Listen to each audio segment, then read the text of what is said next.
السلام علیکم، سبسکرائب کریں ہمارے چینل کو اور بیل آئیکن کو کلک کرنا نہ بھولیں تاکہ آپ دیکھ سکیں ہماری نئی نئی ویڈیوز۔ دوران نعت حضرت علامہ مولانا مفتی محمد اسماعیل نورانی صاحب تشریف لائے۔ میں فہد بھائی عمران بھائی کی جانب سے آپ کا ممنون مشکور ہوں کہ آپ نے فہد بھائی کی دعوت کو قبول کرتے ہوئے آج کی اس بابرکت محفل میں شرکت فرمائی۔ رب ذوالجلال آپ کا سایہ ہم پر قائم و دائم فرمائے۔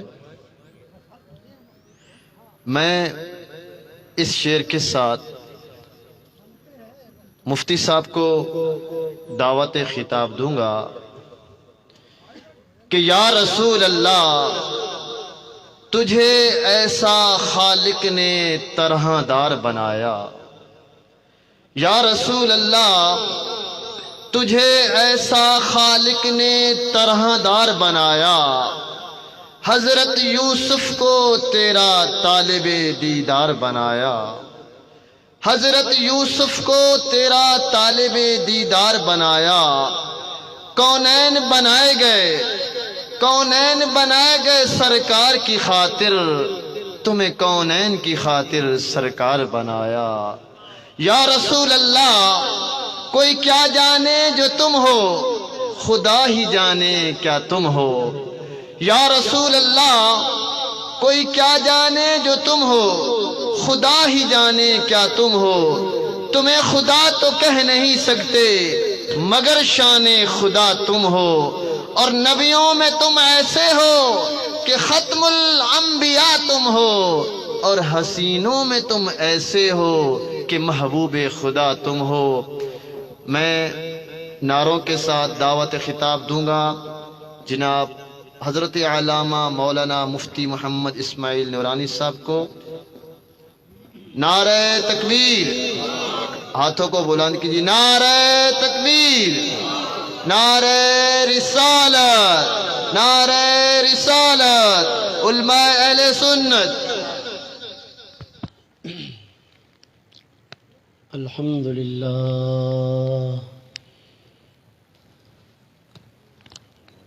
للہ رب العالمین،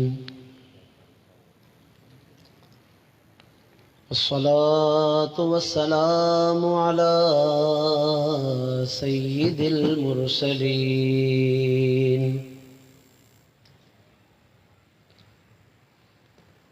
اما بعد فاعوذ باللہ من الشیطان الرجیم۔ ان اللہ وملائکتہ یصلون علی النبی یا ایہا الذین آمنوا صلوا علیہ وسلموا تسلیما۔ اللہم صل علی سیدنا ونبینا ومولانا محمد وبارک وسلم صلاة وسلاما علیک یا سیدی یا رحمة للعالمین، وعلى آلک وصحابک یا خاتم النبیین والمرسلین۔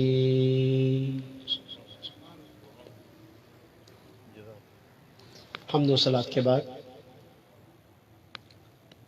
محترم و مکرم حضرت علامہ مولانا قبلہ قاری اسلم چشتی صاحب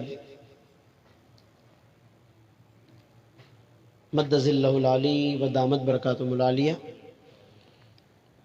اور میزبان محفل ہمارے محترم فہد بھائی،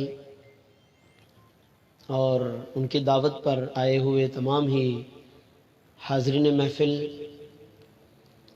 الحمدللہ ہم سب کی انتہائی خوش نصیبی ہے کہ ہم اور آپ ماہ ربیع الاول کی ان بابرکت ساعتوں میں اس طرح کی پرنور اور روحانی محافل میں شرکت کی یہ سعادتیں حاصل کر رہے ہیں۔ اللہ رب کریم سے دعا ہے کہ رب کریم اس اہتمام کو اپنی بارگاہ میں قبول و منظور فرمائے،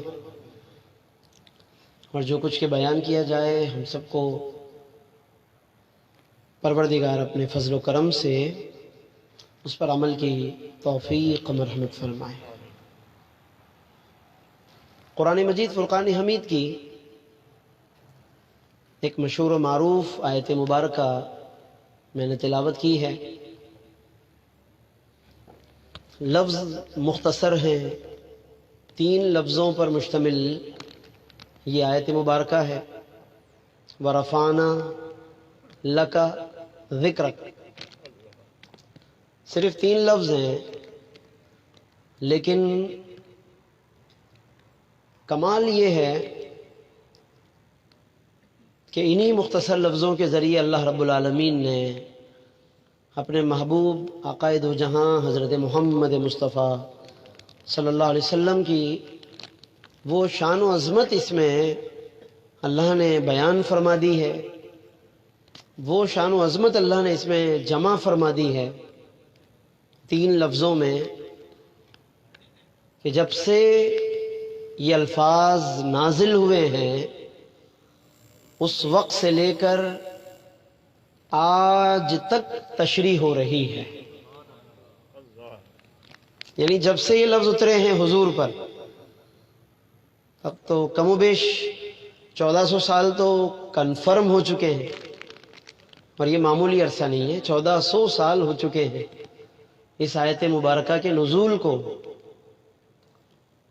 لیکن اس وقت سے لے کر آج تک اس کی تشریح ہو رہی ہے، اور تشریح بھی کس انداز سے ہو رہی ہے کہ مفسرین جو قرآن کی تفسیر لکھتے ہیں وہ ہر دور میں اس کی تفسیر لکھتے آئے، محدثین جو احادیث کو جمع کرتے ہیں انہوں نے اپنے اپنے انداز سے حضور کی رفتیں بیان فرمائیں، شارحین کہ جو حدیث کی شرح کرتے ہیں انہوں نے اپنے انداز سے اس آیت پر کام کیا، شعراء جو شاعری کرتے ہیں انہوں نے اس آیت سے اپنے اپنے انداز سے ہر دور میں حضور کی رفتوں کا پیغام اور حضور کی رفتوں اور بلندیوں کی نئی نئی جہتیں اس سے سیکھ کر شاعرانہ انداز میں بیان فرمائی۔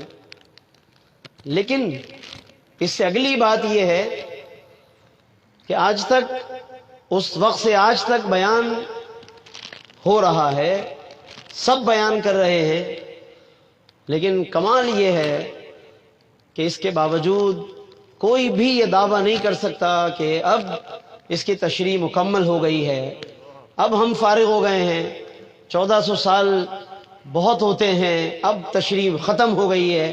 نہیں، اللہ رب العالمین نے اپنے محبوب کی شان اور ان کی عظمت میں وہ کمال رکھا ہے کہ اگر ہم سب کے بھی دنیا سے جانے کے بعد پھر جب نئے لوگ آئیں گے اللہ رب العالمین انہیں ورفعنا لک ذکرک کا ایک نیا مفہوم عطا فرمائے گا۔ یہ اللہ کی شان ہے، اصل میں یہ کمال اللہ کا ہے جو اس نے اپنے محبوب کو بخشا کہ ہر دور کے انسان چلے جاتے ہیں، پھر نئے لوگ آتے ہیں، اللہ پھر اس آیت کی ایک نئی تشریح لوگوں کو عطا فرما دیتا ہے۔ وجہ یہ ہے کہ محبوب مکرم کی ذات میں گونج اس کی کم کریں، آواز گونج کم کریں تاکہ بات سمجھنے میں آسانی۔ محبوب مکرم کی ذات میں اللہ نے ایسی وسعتیں رکھی ہیں، ایسی گہرائی رکھی ہے کہ آپ اس میں غور کرتے چلے جائیں، اس میں مسلسل غور و فکر کرتے چلے جائیں، لیکن اس کے باوجود کبھی بھی ایسا نہیں ہوگا، یہ قیامت تک کبھی بھی ایسا نہیں ہوگا کہ کسی ایک زمانے کے لوگ بھی اس بات پر اتفاق کر لیں کہ بس اب ہم مزید اس پر کوئی کام نہیں کر سکتے، اب ہم مزید اس پر غور نہیں کر سکتے، کبھی بھی ایسا نہیں ہوگا، بلکہ ہر زمانہ کچھ نہ کچھ لوگوں کے سامنے کچھ نیا لے کر آئے گا۔ اللہ نے اپنے حبیب کو وہ عظمتیں عطا فرمائی. اب آپ اندازہ، میں ایک مثال دیتا ہوں آپ، پھر ہم اس موضوع پر آتے ہیں. اندازہ آپ اس بات سے کیجئے کہ اللہ نے اپنے حبیب کو شان معراج عطا فرمائی. معراج النبی کتنا مشہور واقعہ ہے. لفظ معراج آتے ہی ہم سمجھ جاتے ہیں کہ وہ واقعہ کہ جس میں اللہ نے اپنے حبیب کو آسمانوں اور لامکاں کی سیر کرائی. واقعہ بھی ایک ہی ہے، ظاہر ہے وہ ایک ہی واقعہ ہے تو اس میں نیا کیا ہو سکتا ہے؟ بھائی آسمان بھی وہی ہے، لامکاں بھی وہی ہے، زمین بھی وہی ہے، حضور کا سفر کرنا بھی وہی ہے. ہر سال بیان ہوتا ہے، ہر سال لوگ واقعہ معراج کو سنتے ہیں. شب معراج آتی ہے، لوگ پھر ایک نئی لگن کے ساتھ جمع ہو جاتے. اور حیرت کی بات یہ ہے کہ واقعہ معراج ایک ایسا موضوع ہے کہ جہاں سننے والوں کو بھی معلوم ہے کہ کیا بیان کیا جائے گا. میلاد النبی میں تو موضوع بدلتے رہتے ہیں. آج یہاں محفل ہے، موضوع الگ ہے ہمارا.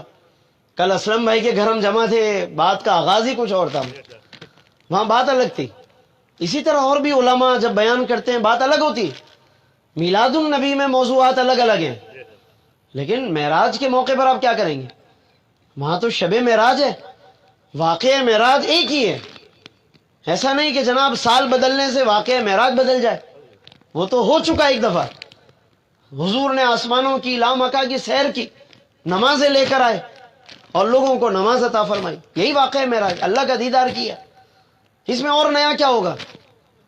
لیکن آپ اندازہ کریں، چونکہ معاملہ حضور کا ہے، واقعہ معراج کا تعلق سرکار دو عالم سے ہے، تو اللہ نے اس کے اندر اتنی حلاوت، اتنی چاشنی، اتنی مٹھاس رکھی ہے کہ ہر سال بیان ہو رہا ہے. وہی ایک واقعہ ہے جس میں بیان کرنے والے کو بھی معلوم ہے کہ مجھے کیا بیان کرنا ہے، سننے والوں کو بھی معلوم ہے کہ کیا بیان کیا جائے گا. مگر اس کے باوجود جب بیان ہوتا ہے تو ایسے توجہ سے سنا جاتا ہے جیسے پہلی مرتبہ بیان ہو رہا ہے. یہ چاشنی میرے رب نے رکھی ہے، کیونکہ تعلق حضور سے ہے، اس کا تعلق محمد مصطفیٰ سے. لہذا جس چیز کا تعلق اللہ اپنے محبوب سے جوڑ دیتا ہے، اللہ اس میں مٹھاس ڈال دیتا ہے. یہ اللہ کی شان ہے. اس نے نام محمد کو کتنا میٹھا بنایا ہے نا. نام محمد کا کمال دیکھیا، چونکہ اپنے محبوب کو یہ نام دینا تھا نا. یہ نام اللہ نے اپنے محبوب کے لیے چن کر رکھا. حضرت عبد المطلب نے، جو حضور کے دادا ہیں، انہوں نے جب یہ نام رکھا محمد، تو باقاعدہ قریش کے سرداروں نے پوچھا کہ یہ نام آپ کہاں سے لائے اور یہ کیوں رکھا آپ نے؟ آپ نے اپنے آبا و اجداد کے ناموں میں سے کوئی نام نہیں لیا، یہ نام کیوں لیا آپ نے؟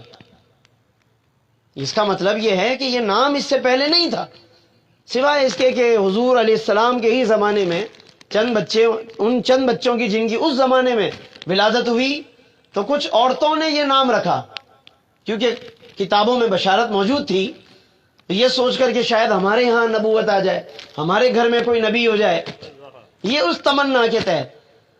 لیکن بات یہ ہے کہ یہ نبوت انسان کی اپنی مرضی کا کام نہیں ہے کہ جہاں کچھ لوگ ہجوم کر کے نعرہ لگا کر کسی کو نبی بنا دیں. ایسا نہیں ہو سکتا. جہاں جناب آپ قوم کو اکٹھا کریں اور جتنے جناب لوگ زیادہ ہوں گے نبوت وہاں چلی جائے گی. یہ نبوت کوئی بچوں کا کھیل نہیں ہے. لوگوں نے، جنہوں نے دنیا میں ایسا سمجھا، انہوں نے جناب اپنا جھوٹا نبی بنا لیا. انہوں نے سمجھا شاید ایک بڑی جماعت، ایک بڑا مجمع، ایک بڑا گروہ جمع کر کے اور جناب ہم کسی کو بھی کھڑا کر دیں، جس کے سر پر ہاتھ رکھ دیں وہ نبی بن جائے. ایسا نہیں ہو سکتا. اللہ نے قرآن میں فرما دیا اللہ اعلم حیث یجعل رسالتہ، فرمایا کہ اللہ کا کام ہے، اللہ عالم، اللہ کو معلوم ہے کہ اس نے رسالت کی امانت کہاں رکھنی ہے، اس نے کس کو رسول بنانا ہے، یہ اللہ کو معلوم ہے. لوگوں نے اس وقت محمد نام رکھے، لیکن وہ تو اللہ ہی کو معلوم تھا کہ نبوت کہاں ہے. حضرت عبد المطلب نے جب یہ نام رکھا، لوگوں کو بڑی حیرت ہوئی کہ یہ نام، یہ کیسا نام ہے، ہم نے اس سے پہلے نہیں سنا یہ نام، اور یہ کیوں رکھا آپ نے؟ حضرت عبد المطلب نے کیا جواب دیا؟ انہوں نے کہا کہ محمد، ظاہر ہے وہ سب جانتے تو تھے کہ محمد کا معنی کیا ہے، وہ تو بتانے کی ضرورت نہیں تھی، لیکن آپ لوگ، ہم سب ظاہر ہے اجمی ہیں، غیر عربی ہیں، ہمارے لیے جاننا ضروری ہے کہ محمد کا معنی وہ شخصیت کہ جس کی بار بار تعریف کی جائے. یہ اصل معنی یہ محمد کا، جس کی بار بار تعریف کی جائے. ایک دفعہ تعریف ہو گئی پھر دل چاہے، پھر اچھی خاصی تعریف کی پھر دل چاہے. جیسے آپ دیکھتے ہیں کہ مسلسل حضور کا ذکر ہوتا رہتا ہے، صلاۃ و سلام بھی وہی ہے، برسا برس سے وہی پڑھا جا رہا ہے، مگر ہر دفعہ جب آپ کھڑے ہوں گے نا سلام میں، آپ کو پھر ایک نیا لطف آئے گا. الفاظ بھی وہی ہیں، مصطفیٰ جان رحمت پہ لاکھوں سے یا نبی سلام علیکہ، الفاظ وہی ہیں. طلع البدر علینا کتنا پہلے بچیوں نے پڑھا، جب نبی کریم کا انہوں نے استقبال کیا ثنیۃ الوداع کے مقام پر، اس جگہ پر پہلی دفعہ طلع البدر علینا پڑھا گیا. آج تک کیا تاثیر تھی ان بچیوں کی زبان میں. اور کیا بات یہ کہ حضور کی نعت ہے نا، حضور کی صفت ہے اس میں، طلع البدر علینا. اللہ نے اس کے اندر وہ تاثیر رکھی، وہ حلاوت اور وہ چاشنی اللہ نے رکھی کہ آج ہم بھی جب طلع البدر علینا پڑھتے ہیں تو بالکل ایسا لگتا ہے کہ کوئی نئے الفاظ اللہ نے ہمیں عطا فرما دیے. یہ مٹھاس ہے اللہ کی طرف. لفظ محمد میں بھی یہی مٹھاس. حضرت عبد المطلب نے کہا کہ محمد یہ میں نے نام اس لیے رکھا تاکہ یہ جو مولود ہے، جو پیدا ہوا ہے، جس کا معنی ہے بار بار تعریف کی جائے، تو میں نے یہ نام محمد اس لیے رکھا تاکہ آسمانوں میں بھی اس کی تعریف ہوتی رہے، زمین میں بھی اس کی تعریف ہوتی رہے. اور حقیقت بھی یہی ہے. یہ اللہ نے اصل میں عبد المطلب کے دل میں ڈالا، یہ بات اللہ نے القا فرمائی، ورنہ حضرت عبد المطلب کو کیسے پتا چل سکتا تھا کہ ان کی تعریف ہوگی. یہ اللہ نے القا فرما دیا ان کے دل میں، تو انہوں نے یہ نام رکھا. اس سے پہلے انہوں نے خواب بھی دیکھا تھا. حضور کی ولادت جب قریب ہوئی، حضرت عبد المطلب نے خواب دیکھا. پھر انہوں نے تعبیر پوچھی ماہرین سے. خواب یہ دیکھا کہ ان کی پشت سے ایک زنجیر نکلی ہے، بڑی چمکتی ہوئی، بڑی خوبصورت چاندی کی اور بڑی خوبصورت زنجیر، اور جناب وہ آسمان کی طرف گئی ہے، اور پھر اس کے بعد مشرق کی طرف گئی ہے، پھر مغرب کی طرف بھی جا رہی ہے. اس زنجیر کے کنارے ایک بڑا عجیب خواب تھا. ان کی پشت سے، حضرت عبد المطلب کی پیٹھ سے وہ زنجیر نکلی ہے اور وہ جناب آسمان کی طرف گئی اور چمک رہی ہے، مسلسل چمک رہی ہے، ایک لمبی لائن جیسے بن رہی ہے، نورانی سیڑھی کی مانند. اور دائیں بائیں بھی اس کے کنارے جا رہے ہیں، مشرق مغرب جنوب شمال، اور یہ ہر طرف جا کر پھر واپس آ گئی اور ان کی پشت میں جیسے بند ہو گئی. بس یہ خواب تھا. انہوں نے تعبیر کروائی اس خواب کی. تو ماہرین نے تعبیر جو کی اس زمانے میں، جبکہ ابھی حضور پیدا نہیں ہوئے، ولادت ابھی ہوئی نہیں ہے، اور یہ خواب دیکھا حضرت عبد المطلب نے، اور جب تعبیر کروائی تو بتایا کہ یہ خواب میں اشارہ ہے کہ آپ کی نسل میں عنقریب ولادت ہونے والی ہے، اور ایک ایسا مولود آنے والا ہے کہ جس کا چرچا مشرق و مغرب جنوب و شمال میں پھیلنے والا ہے، اور صرف زمین پر نہیں بلکہ اس کا چرچا آسمانوں میں بھی ہوگا. یہ زنجیر کی بلندی تھی، یعنی وہ نسب، یہ نسب ہے. زنجیر میں کڑیاں ہوتی ہیں نا، یہ نسب ہے کہ نسب میں وہ فلاں کا بیٹا، وہ فلاں کا بیٹا، کڑی جڑی ہوتی ہے نا، تو یہ زنجیر سے نسب کا اشارہ تھا. یہ اللہ نے وہ اعجاز اور وہ کمال عطا فرمایا محبوب مکرم صلی اللہ علیہ وسلم کو کہ حلاوت ہے ان کے نام محمد میں، حلاوت ہے، چاشنی ہے، مٹھاس ہے. اور یہ نام گویا کہ محفوظ کر کے اللہ نے رکھا اپنے محبوب کے لیے. آج بھی یہ نام لیں تو دیکھیں نا لوگوں نے کیا کیا کس کس انداز سے غور کیا، اور اللہ رب العالمین بھی لوگوں کے ذہن میں کیا کیا باتیں ہیں منکشف فرماتا ہے. جب کوئی حضور کے لیے سوچتا ہے، اللہ کے دین کے لیے سوچتا ہے، اللہ کی توحید کے لیے سوچتا ہے، اللہ رب العالمین اس کے ذہن میں، اس کے دل و دماغ میں محبت کی باتیں پیدا فرماتا ہے. جیسے معلوم ہوتا ہے زراعت ہوتی ہے، پیداوار ہوتی ہے، یہ زراعت ہے باقاعدہ. آپ جتنا غور کریں گے اللہ آپ کے دل میں حکمتیں پیدا فرمائے. لوگوں نے جب نام محمد میں غور کیا تو باتیں تو بہت بیان فرمائی علماء نے. میں ان میں سے ایک بات بیان کر رہا ہوں جو شاید پہلے بھی آپ نے سن رکھی ہوگی، لیکن بات ایمان اور بڑے عرفان کی ہے، بڑی حلاوت اور چاشنی کی ہے، میں اس لیے بیان کر رہا ہوں.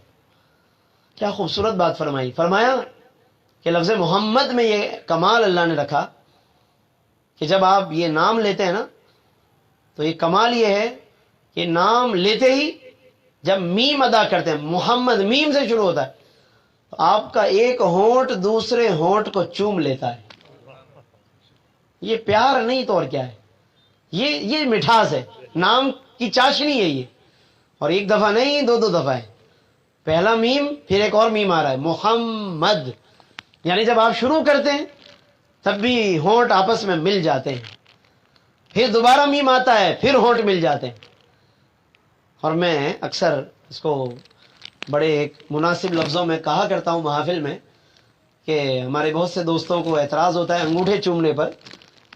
ٹھیک ہے، ہر ایک کا اپنا اپنا نظریہ ہے، کوئی انگوٹھے چوم رہا ہے، کوئی نہیں چوم رہا، لیکن کوئی فرق نہیں پڑتا. ہونٹ تو ہونٹ کو چومے گا بارہ. یعنی ایسا اللہ نے نظام رکھا، ایک ایسا نظام اللہ نے رکھا اس نام میں کہ کوئی انگوٹھے نہیں چوم رہا، کوئی بات نہیں. اللہ نے اپنے محبوب کے نام میں چومنے کا اور پیار کا تصور ایسا ڈال دیا کہ ہونٹ ہونٹ کو چوم لیتا ہے، اور ایک دفعہ نہیں، دو مرتبہ. یہ حضور کے نام کی برکتیں ہیں ساری. شاعر نے بڑا اچھا پیغام دیا اسی تعلق سے کہ کاش مل جائیں سب نام محمد کے سبب. کاش کہ سب لوگ مل جائیں، آپس میں لوگوں میں محبتیں پیدا ہو جائیں. کاش مل جائیں سب نام محمد کے سبب، جیسے ملتے ہیں لب نام محمد کے سبب. جیسے ملتے ہیں لب نام محمد کے سبب. اللہ نے آپ صلی اللہ علیہ وسلم کی ہر ادا کو، آپ کی ہر شان اور ہر صفت کو ایسا ہی بے مثال بنا دیا. ان کا ذکر بھی اسی طرح برس ہا برس سے ہو رہا ہے، بلکہ برس ہا برس کا لفظ بھی بہت چھوٹا ہے. جب آپ یہ بات کرتے ہیں نا کہ ذکر مصطفیٰ برس ہا برس سے ہو رہا ہے، تو شاید کوئی یہ سمجھے 50 سال سے ہو رہا ہے، کیونکہ 50 سال کو بھی تو برس ہا برس کہا جاتا ہے. تو میں یہ سمجھتا ہوں کہ بہت چھوٹا لفظ ہے بھائی. یہ تو جناب ہمیں بھی نہیں معلوم کہ کب سے ہو رہا ہے، ہمیں یوں کہنا چاہیے. اور میں اس کا حوالہ دے رہا ہوں آپ کو قرآن سے. اللہ نے سب سے پہلی جو ذکر مصطفیٰ کے لیے خود ایک اجتماع اللہ نے قائم کیا، وہ تو خود اللہ نے قرآن میں بتا دیا. یہ جو ہمارا جمع ہونا ہے یہ کوئی نئی بات نہیں.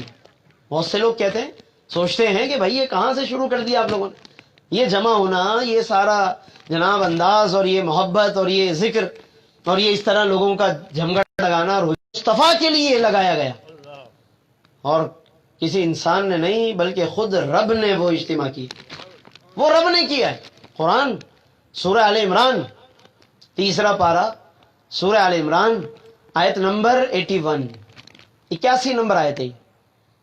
مختصراً میں عرض کر دیتا ہوں، آیت طویل ہے. وہ وَإِذْ أَخَذَ اللَّهُ، وہ عہد میثاق کہلاتا ہے. ایک اللہ نے وعدہ لیا نبیوں سے، حالانکہ ابھی کوئی آیا بھی نہیں تھا.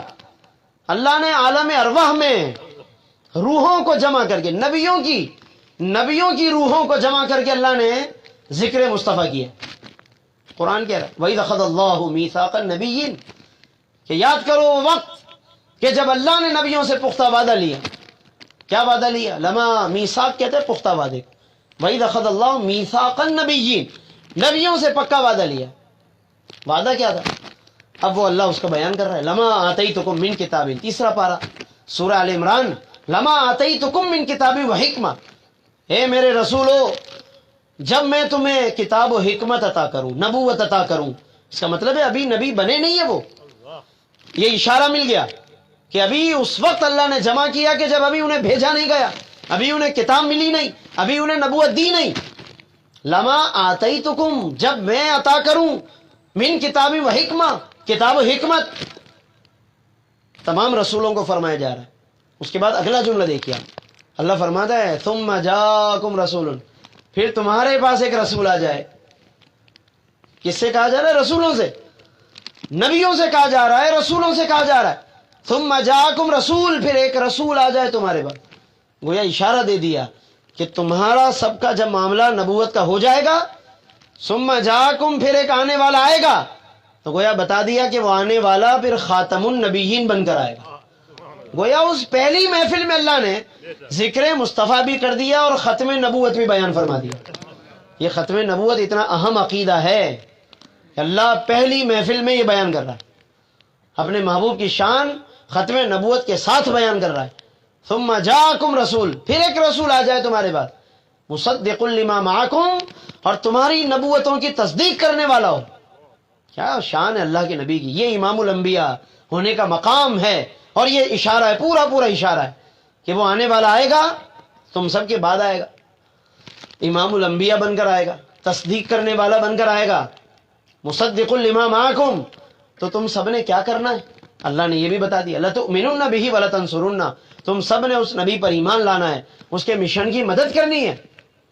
یہاں پر علماء نے لکھا کہ اس کا مطلب یہ تھا کہ یعنی تم سب نے پھر یہ وعدہ اپنی اپنی امتوں میں پہنچانا ہے، تاکہ تمہاری امتوں میں سے بھی کوئی بھی اس نبی کا زمانہ پالے، کوئی بھی اس نبی کے زمانے میں موجود ہو تو وہ اس وعدے کے مطابق اس نبی پر ایمان لے کر آئے۔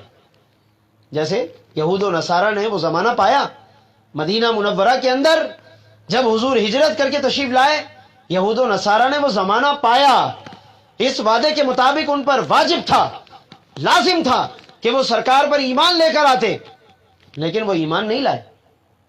ان کے اندر انانیت آ گئی، ان کے اندر بغض آ گیا۔ انانیت کیا آئی کہ بھائی اب تک تو نبی، انہیں ابھی تک امید تھی کہ جو ہمیں بشارتیں ملی ایک نبی آنے والا ہے، انہیں یہاں تک امید تھی کہ وہ نبی جو اب آنے والا ہے عنقریب وہ ہمارے ہی خاندان میں سے آئے گا، بنی اسرائیل میں سے آئے گا، کیونکہ اب تک تقریباً انبیاء بنی اسرائیل سے آ رہے تھے۔ انہیں لگا کہ جب اب آخری نبی ہے تو آخری تو زیادہ مرکز نگاہ ہوتا ہے، سب کی توجہ اس کی طرف ہوتی ہے، تو وہ بھلا کیوں ہمارے خاندان میں سے نہیں آئے گا؟ لیکن ان کی امیدوں پر پانی پھر گیا جب اللہ کا یہ محبوب بنی اسرائیل کی بجائے بنی اسماعیل میں سے آیا، حضرت اسماعیل کی اولاد میں سے، حضرت ابراہیم سے۔ یہاں آ کر یہ پریشان ہو گئے، تو ان کے پاس کوئی، یعنی کتابوں میں ساری گواہی موجود ہے، سمجھ رہے ہیں، مان رہے ہیں اندر ہی اندر، لیکن صرف ایک بات پر آ کر اٹک گئے کہ بنو اسماعیل میں سے کیوں نہیں ہے، نہیں مانتے ہم۔ یہ انانیت آ گئی، یہ ضد آ گئی، ہم نہیں مانتے جناب ان کو۔ اور یہاں سے جناب وہ ایک اختلاف چلا یہود و نصارہ کا اور مسلمانوں کا، جو آج تک چلا، آج تک یہود و نصارہ اور مسلمانوں کا ٹکراؤ اسی بات پر ہے کہ ہم محمد رسول اللہ کو نہیں مانیں گے۔ انہوں نے انکار کر دیا اور آج تک انکار ہو رہا ہے۔ پھر اب تو جناب جب ان کے منہ میں آتا ہے گستاخیاں بھی کر گزرتے ہیں، بے ادبیاں بھی کرتے ہیں، بد زبانیاں بھی کرتے ہیں، کیونکہ یہود و نصارہ یہ وہ قوم ہے یقتلون النبیین، قرآن نے کہا ہے یہ نبیوں کے قاتل ہیں، یہ ان کے اپنے خاندانوں میں جو نبی آئے، یہ اللہ نے ایک جگہ قرآن میں فرمایا ہے کہ یہ کس منہ سے کہہ رہے ہیں کہ محمد عربی جو ہیں جناب بنی اسرائیل میں سے آتے تو ہم ایمان لاتے۔ یہ بڑا ایک لاجیکل انداز ہے قرآن کا، غور کیجئے گا۔ یہاں پر اللہ کیا فرما رہا ہے، یہ کس منہ سے، مفہوم عرض کر رہا ہوں، یہ کس منہ سے کہتے ہیں کہ اگر جناب محمد صلی اللہ علیہ وسلم بنی اسرائیل میں سے آتے تو ہم ایمان لے آتے۔ اللہ فرماتا ہے کہ اور جو بنی اسرائیل سے آئے تھے تو ان پر تم کون سا ایمان لائے، ان کو تو قتل کیا ہے تم نے۔ یقتلون النبیین، فرمایا تم قاتل ہو نبیوں کے۔ کس منہ سے کہتے ہو کہ محمد جو ہیں اگر بنی اسرائیل سے آتے تو جناب ہم بڑھ چڑھ کر استقبال کرتے اور ہم جناب والہانہ آگے آگے بڑھ کر ان پر ایمان لاتے۔ پہلے کیا کیا تم لوگوں نے، بنی اسرائیل میں سے جتنے آئے ان کے ساتھ کیا کیا تم نے؟ اللہ نے بالکل ساری حقیقتیں قرآن میں واضح فرما دی ہیں، اور محبوب مکرم کی شان کو اس انداز سے آشکار کر دیا کہ کسی کے پاس کوئی حجت باقی نہ رہے کہ ہمیں یہ بات پتہ نہیں چلی، ہم نے یہ بات کبھی نہیں سنی، ہمیں حضور کا یہ مقام پتہ نہیں تھا۔ اللہ نے ایک ایک بات کھول کر بیان فرما دی۔ تو اللہ نے وہ وعدہ تو لیا نا تمام نبیوں سے کہ تم نبیوں سے یہ وعدہ لیا جا رہا ہے کہ تمہارے سامنے پھر ایک رسول آئے، یعنی تمہارے بعد ایک رسول آ جائے، تم نے اپنے امتوں میں یہ پیغام آگے پہنچانا ہے۔ چنانچہ تمام رسولوں کے ساتھ اب یہ بالکل ایک ایگریمنٹ کا انداز تھا، اور یہ میں ایگریمنٹ کا لفظ اس لیے بول رہا ہوں کہ قرآن میں آپ اسی آیت کے اندر آگے دیکھیے انداز کیا اللہ کا، کہ ذکر مصطفیٰ ہے، بات حضور کے بارے میں ہو رہی ہے، تو اللہ نے اس کو پھر ایک ایگریمنٹ کی شکل دی، ایک مکمل وعدے کی شکل دے دی، ایک میثاق ہو رہی ہے۔ میثاق کہتے ہیں انتہائی پختہ وعدہ۔ فرمایا کہ لتؤمنن بہ ولتنصرن، تم نے ایمان بھی لانا ہے، حالانکہ وہ خود نبی ہیں جن سے اللہ یہ کہہ رہا ہے، وہ خود اس شان کے ہیں کہ لوگ ان پر ایمان لائیں گے، مگر اللہ فرماتا ہے تم سب نے اس محبوب پر ایمان لانا۔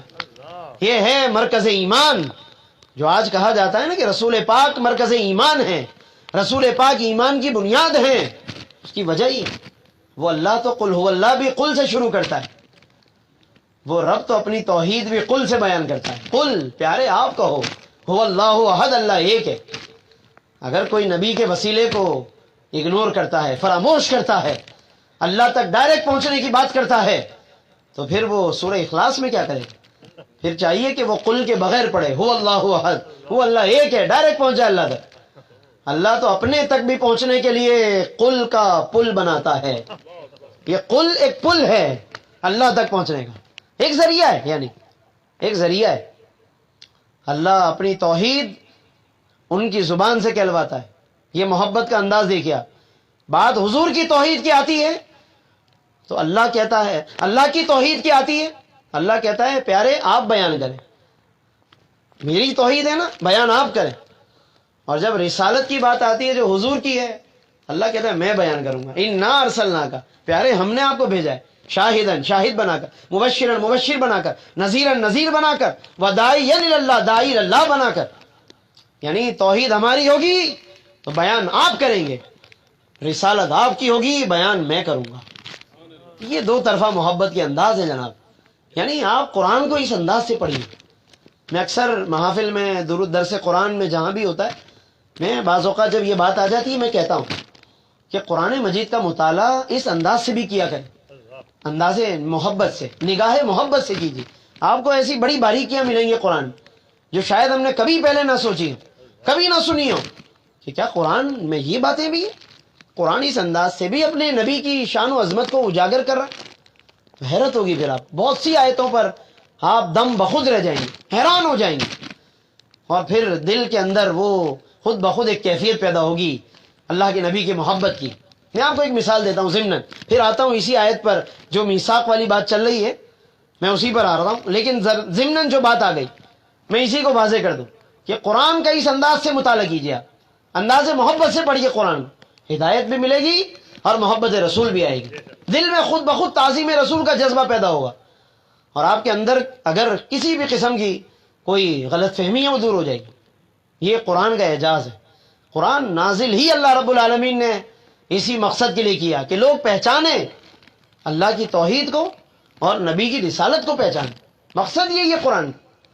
میں آپ کو ایک مثال دیتا ہوں، شاید بہت سے لوگوں نے اس سے پہلے پڑھا ہو قرآن کو اور ترجمہ بھی پڑھا ہو، لیکن وہی بات کہ اگر غور نہیں کیا ہے تو ہو سکتا ہے کہ بہت دفعہ ہم گزر گئے ہوں اور ہمارے ذہن میں وہ بات نہ آئی ہو، لیکن غور کریں آپ تو بڑی بڑی حیرانگی ہوگی۔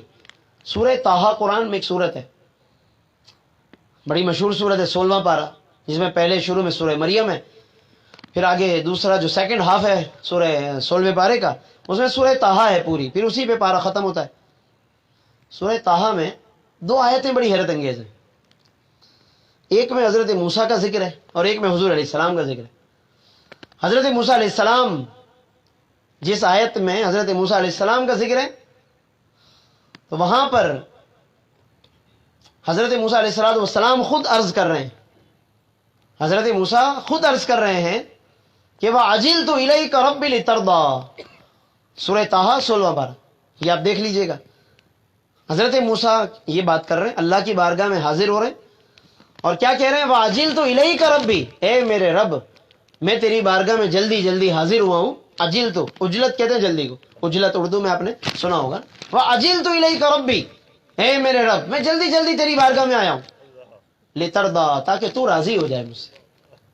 یہ انداز حضرت موسیٰ کا، کیا خوبصورت انداز ہے کہ آج ہمیں بھی اسی طرح نمازوں میں جلدی پہنچنا چاہیے، یہ سوچ کر کے تاکہ اللہ راضی ہو جائے۔ تاخیر سے اس لیے بچیں کہ کہیں اللہ ناراض نہ ہو جائے، کہیں یہ توفیق نماز ہم سے سلب نہ ہو جائے۔ جلدی کیا کریں، جلدی آنے کی کوشش کیا کریں، خاص طور پر جمعے کی نماز میں، تاکہ برکتیں جو نازل ہو رہی ہوتی ہیں وہ زیادہ جلدی حاصل ہوں۔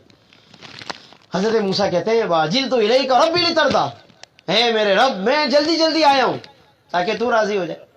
ایک انداز ہوگی۔ اب آئیے ذرا دوسری آیت کی طرف، کچھ آیتوں کے بعد پھر شاید اختتام پر اللہ رب العالمین اپنے محبوب سے فرما رہا ہے فَسَبِّحْ وَأَطْرَافَ النَّهَارِ لَعَلَّكَ تَرْضَىٰ، اے محبوب آپ صبح شام میری تسبیح کیجیے، میری بارگاہ کی حاضری کیجیے، میری بارگاہ میں عبادت کیجیے، لَعَلَّكَ تَرْضَىٰ، تاکہ آپ راضی ہو جائیں۔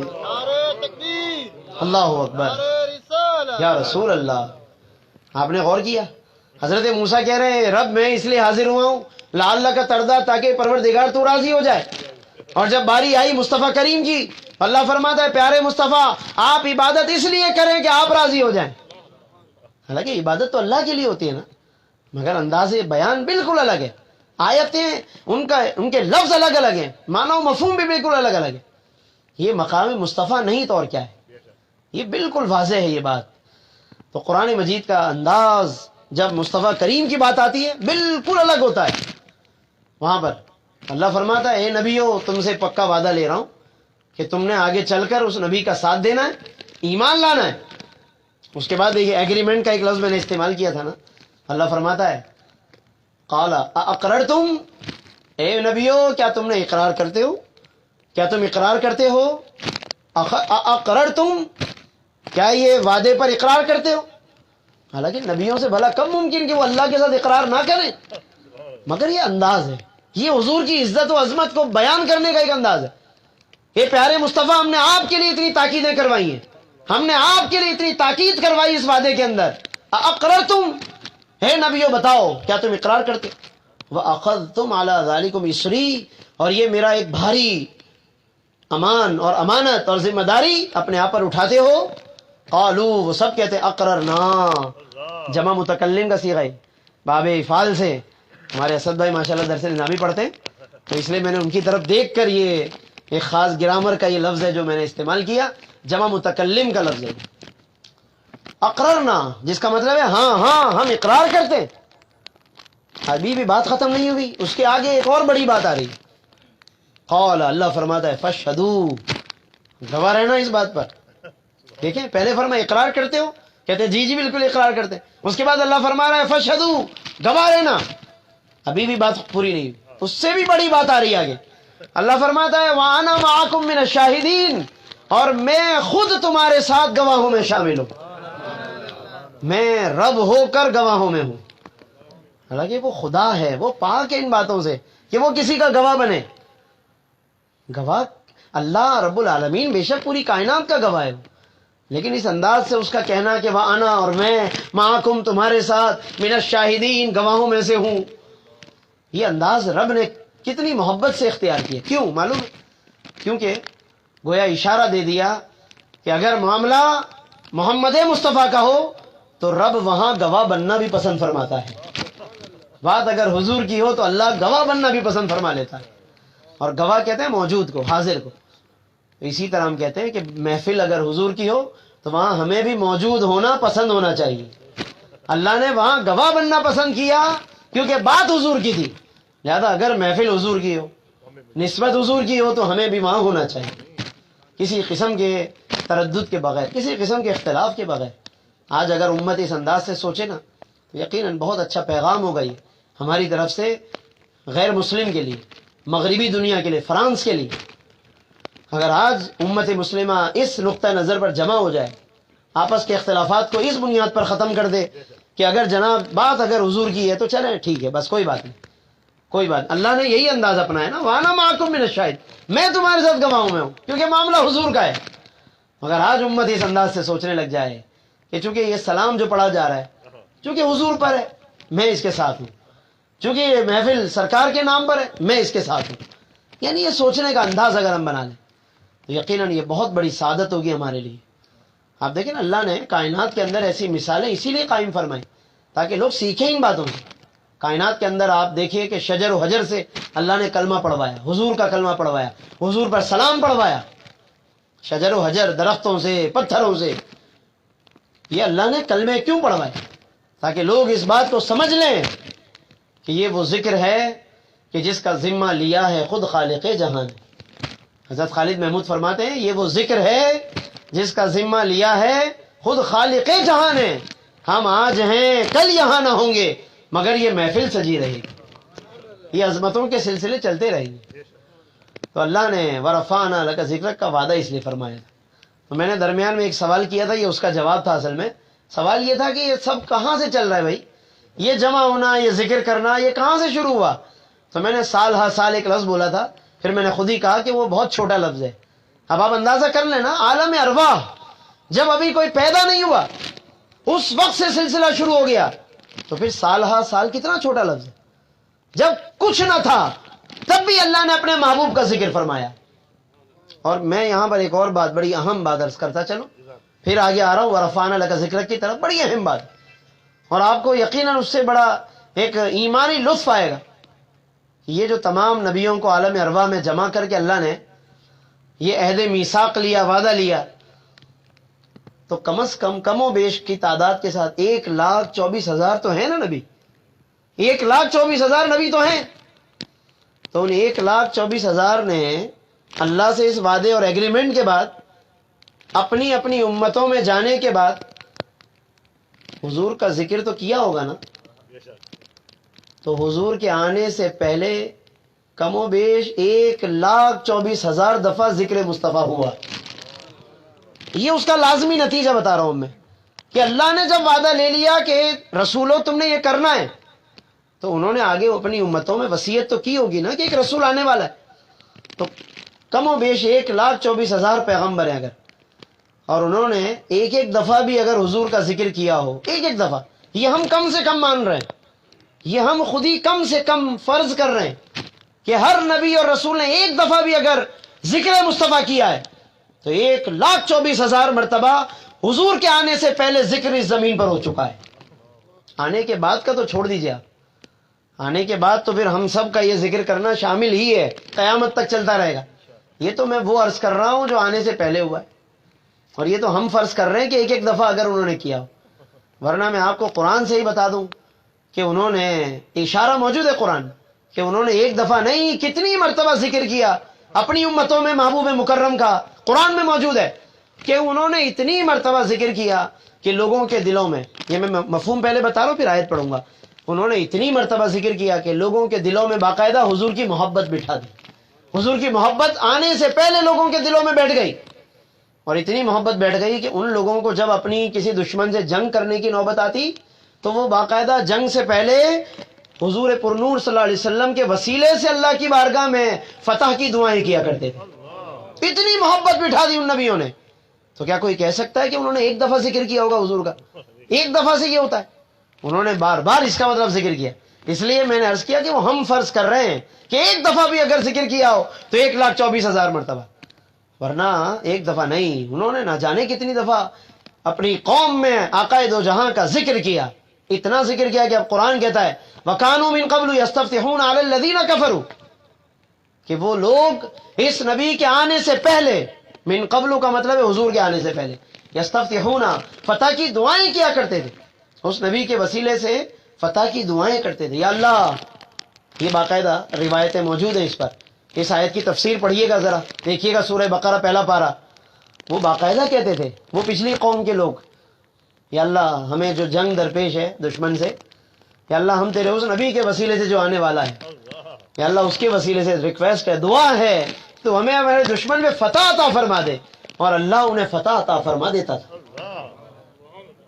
یہ تو عجیب بات یہ ہے کہ جس امت میں وہ نبی آخر الزماں آئے وہ امت جھگڑے میں پڑ گئی کہ وسیلہ جائز ہے کہ نہیں ہے.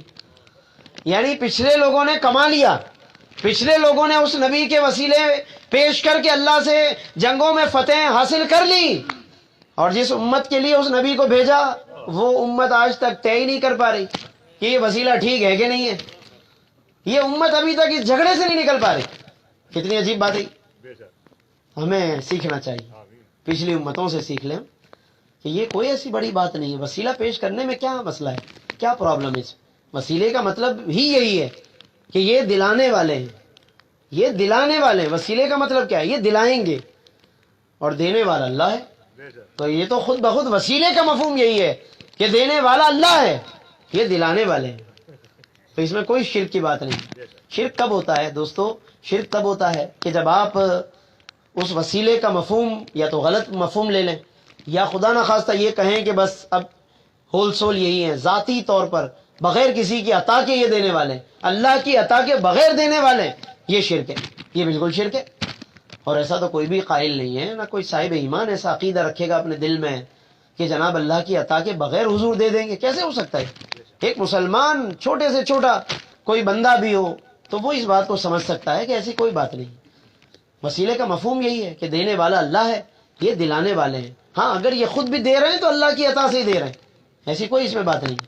حضرت خالد محمود صاحب نے بہت اچھے انداز میں اس بات کو سمجھایا. وہ فرماتے ہیں کہ دینے والی ہے ذات اللہ کی، دینے والی ہے ذات اللہ کی، پر دلانا میرے حضور کا ہے، پر دلانا میرے حضور کا ہے۔ تو یہ آقا دو جہاں صلی اللہ علیہ وسلم کا وہ مقام ہے کہ خود رب نے اس طرح سے قرآن میں شان و عظمتیں بیان فرما دی کہ ہم جتنا غور کریں گے اتنے نئے نئے دریچے کھلتے چلے جائیں گے، نئی نئی باتیں آپ کو پتہ چلتی رہیں گی، اور آدمی کی عقل خود حیران ہوگی کہ یہ نقطہ کیسے مل گیا، یہ نقطہ کیسے واضح ہو گیا۔ اللہ رب العالمین اس طرح حقائق کھولتا چلا جاتا ہے۔ تو ہم نے جو آیت پڑھی ہے نا وَرَفَعْنَا لَكَ ذِكْرَكَ، اب آئیے ذرا اس کی طرف۔ اللہ فرماتا ہے اے محبوب ہم نے آپ کے لیے آپ کے ذکر کو بلند کر دیا۔ وَرَفَعْنَا لَكَ ذِكْرَكَ، ہم نے، اللہ پہلا اشارہ دیکھیے آپ، کتنا خوبصورت اشارہ ہے، وَرَفَعْنَا، یہ کسی چیز کی ذمہ داری قبول کرنے کا انداز ہوتا ہے جناب، یہ بات یاد رکھیے گا۔ جب کوئی کہتا ہے نا ہم نے کیا یہ کام، ہم کر رہے ہیں، یہ ذمہ داری قبول کرنے کا انداز ہے، یعنی اللہ پاک اپنی طرف ذمہ داری کو منسوب کر رہا ہے۔ وَرَفَعْنَا، یہ ان کے ذکر کی رفتیں، عظمتیں، یاد رکھنا کہ کسی نے نہیں، کسی انسان کے مرہون منت نہیں، بلکہ جو کچھ بھی ہے یہ ہم نے کیا ہے۔ لہذا جس کو بھی کوئی گویا اشارہ دے رہا ہے اللہ پاک کہ جس کو بھی کوئی مسئلہ ہو وہ ہم سے بات کرے۔ جیسے معراج میں ہوا نا، کافروں نے اعتراض کیا یہ کیسے ہو سکتا ہے بھائی، حضور کہہ رہے ہیں کہ میں اسی رات گیا اور آیا ہوں، یہ تو ہو ہی نہیں سکتا۔ شب معراج میں یہی مسئلہ تھا نا، کفار قریش کے اعتراض کا نقطہ کیا تھا، کہہ رہے ہیں کہ بھائی یہ ایک رات میں کیسے ہو سکتا ہے، حالانکہ ابھی تو حضور نے ان کے سامنے پورا سفر بیان بھی نہیں کیا تھا، یہ بات یاد رکھیے گا۔ سرکار دو عالم نے ابھی پورا سفر معراج ان کے سامنے بیان کیا ہی نہیں تھا۔ پورا سفر معراج کا مطلب ہے کہ سفر معراج کے دو حصے ہیں نا، ایک جناب علی اسراء کہلاتا ہے، ایک معراج کہلاتا ہے۔ اسراء کا مطلب زمینی سفر، سبحان الذی اسریٰ میں جو بیان ہے وہ زمینی سفر ہے، اور اس کے آگے کے سفر کو معراج، عروج کہتے ہیں، کیونکہ وہاں سے آگے گئے پھر بلندی ہوئی، اس کو والنجم، سورہ والنجم 27ویں پارے میں اللہ نے بیان کیا۔ سبحان الذی اسریٰ میں اسراء ہے۔ ابھی تو سرکار نے صرف یہیں تک بیان کیا تھا کہ میں راتوں رات بیت المقدس گیا، تو یہیں پہ انہوں نے شور مچا دیا، کافروں نے کہا یہ کیسے ہو سکتا ہے، آپ ابھی کے ابھی ہمارے سامنے بھی بیٹھے ہیں اور راتوں رات بیت المقدس جانے کی بات کر رہے ہیں۔ کہنے لگے کہ بھائی ہم نہیں مانتے، یہ کیسے ہو سکتا ہے یہ، حالانکہ ہمیں وہاں جانے میں 2 مہینے لگتے ہیں، 1 مہینہ جانے میں 1 مہینہ آنے میں، گھوڑ سواری پر۔ فلسطین کا اور جو مکہ کا راستہ ہے اس زمانے کا، گھوڑ سواری پر یا اونٹوں کے ذریعے، کہنے لگے 1 مہینہ جانے میں لگتا ہے، 1 مہینہ آنے میں لگتا ہے۔ آپ ابھی کے ابھی گئے اور ابھی کے ابھی آئے، اسی رات کا آپ دعویٰ کر رہے ہیں، کیسے ہو سکتا ہے یہ؟ انہوں نے شور مچا دیا۔ چنانچہ شور کرتے کرتے کرتے وہ گئے حضرت صدیق اکبر کے پاس، ابو بکر کے پاس رضی اللہ عنہ، اور کہنے لگے کہ جناب آپس میں باتیں کر رہے ہیں، آج دیکھتے ہیں یہ ہر بات میں ہاں ملاتے ہیں، یہ والی بات مانتے ہیں کہ نہیں مانتے، یعنی اپنے اندر جیسے بڑے خوش ہیں کہ اب یہ تو بڑا کوئی پوائنٹ ہاتھ میں آ گیا ہے، اور حضرت ابو بکر بھی یہاں سوچنے پہ مجبور ہو جائیں گے اور شاید کہ ہم انہیں پیچھے کر لیں گے حضور سے۔ چنانچہ گئے بڑے سینہ چوڑا کر کے حضرت ابو بکر کے پاس، درود شریف پڑھ لیجیے، اللہم صلی علی سیدنا مولانا محمد مبارک وسلم۔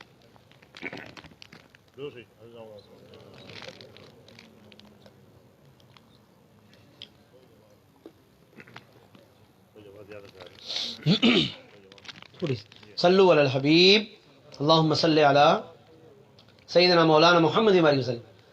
وہ حضرت ابو بکر کے پاس گئے اور جناب وہ ملاقات ہوئی ان سے۔ اب یہ سارے جمع تھے تو حضرت ابو بکر سمجھ گئے کوئی مسئلہ ہے، پوچھا کیا مسئلہ ہے بھائی، کیسے آنا ہوا؟ کہا کہ آج تمہارے صاحب نے یعنی محمد صلی اللہ علیہ وسلم نے بہت بڑا دعویٰ کر دیا ہے، اور اب دیکھنا یہ ہے کہ آپ اب کیا کہتے ہیں، یہ بتاؤ تو کیا ہو گیا بھائی، مسئلہ کیا ہے بتاؤ۔ انہوں نے کہا کہ انہوں نے یہ دعویٰ کیا ہے کہ وہ راتوں رات گئے بیت المقدس اور آ گئے، کیونکہ حضور نے ابھی یہیں تک بیان کیا تھا نا، آگے کا تو سنا ہی نہیں انہوں نے، آسمانوں کی سیر، وہ تو پھر پتہ نہیں کتنا ادھم مچاتے یہ لوگ، آگے کا تو ان کے دماغ، اصل میں حضور نے اس لیے بیان نہیں کیا کہ آگے ان کی عقل میں آنے والی بات تھی بھی نہیں۔ وہ اگلا واقعہ تو میرے آقا نے صحابہ کے سامنے بیان کیا کہ جو آمنا کہنے والے تھے، یا رسول اللہ جو آپ نے کہہ دیا ہم ایمان لائے آپ پر، تو آگے کے لیے تو ویسے بھی ایمان چاہیے. زمینی سفر پھر بھی عقل میں آنے والی بات تھی نا, تو انہیں اللہ کے نبی نے اتنا بتایا, مگر انہوں نے بھی اپنی بے عقلی کا پورا مظاہرہ کیا. انہوں نے بھی ثابت کر دیا کہ ہمیں تو یہ بھی سمجھ میں نہیں آ رہا, تو آگے کا کہاں سے سمجھ میں آئے گا. یہ بے عقلی کی انتہا تھی ان کی. بہرحال انہوں نے حضرت ابو بکر سے کہا کہ آج تمہارے صاحب نے, محمد صلی اللہ علیہ وسلم نے, نہیں آواز بڑھائیں لیکن ایکو نہ کریں, کیونکہ ڈبل آوازیں ہوتی ہیں پھر سمجھ نہیں آتی. تو تمہارے صاحب نے آج یہ دعویٰ کر دیا ہے. حضرت ابو بکر نے بڑے تحمل سے سنا اور کیا خوبصورت جواب دیا. اللہ اکبر. میں کہتا ہوں کہ قیامت تک انہوں نے لوگوں کو ایمان لانے کا طریقہ سکھا دیا, مقام مصطفیٰ سمجھا دیا. حضرت ابو بکر نے کہا کہ اگر یہ دعویٰ جو تم مجھے سنا رہے ہو اگر میرے رسول نے کہا ہے تو سچ کہا ہے. یعنی میں گویا حضرت ابو بکر بتانا یہ چاہ رہے ہیں کہ میں یہ نہیں دیکھوں گا کہ انہوں نے کیا کہا ہے, میں تو صرف یہ دیکھوں گا کہ کس نے کہا ہے. حضور کے معاملے میں ہمارا معیار یہی ہونا چاہیے, اور دنیا جہان کے معاملے میں آپ اپنے معیارات بناتے رہیے کہ جناب کیا کہا ہے تو سوچیں گے, سمجھیں گے, سمجھ میں آئے گی تو ٹھیک ہے, لیکن اگر بات حضور کی ہو یہ مت دیکھو کہ کیا کہا, یہ دیکھو کہ کس ہستی نے کہا, کس زبان سے یہ بات ادا ہوگی. کیونکہ وما ينطق عن الهوى, وہ اپنی مرضی سے کچھ کہتے ہی نہیں ہے. ان هو الا وحی یوحى, وہ جو کچھ کہتے ہیں زبان ان کی ہوتی ہے, کلام خدا کا ہوتا ہے. یہ حضرت ابو بکر نے گویا سمجھا دیا. تو رسول پاک صلی اللہ علیہ وسلم کی جو عظمتیں ہیں, ورفعنا, اللہ نے وہاں پر بھی اسی طرح اپنی طرف منسوب کر دیا. معراج کا معاملہ اصل میں یہ بات سمجھانا چاہ رہا تھا کہ اللہ بھی اپنی طرف منسوب کرتا ہے. سبحان الذی اسرا, اس میں یہی ہے.